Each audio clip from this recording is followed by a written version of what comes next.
In this video, we are going to see how we can clear the noise from the picture and make it clear and vibrant, and also remove all the extra text. As you can see in this sample, it's too noisy, it's not clear. So we will just upload this in Nano Banana and see the results. By the way, guys, you will find this picture also with the resources section of this video.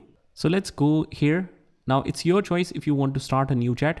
Let's try the new chat.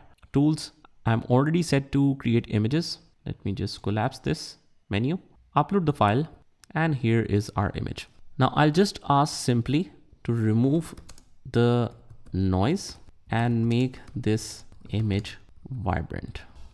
Hit enter, and here is the result. As you can see, guys, how perfectly it has added the image vibrance and removed the complete noise from the picture. Let's compare this. Let me just download this image.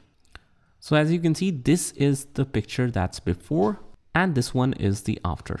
So how perfectly it has captured all the scenes in the background, added different colors, and removed the complete noise from the picture. And also it has removed the text. So that's how perfectly Nano Banana can remove the noise and add the vibrance to the current images. Just try this by yourself, and I will see you in the next one.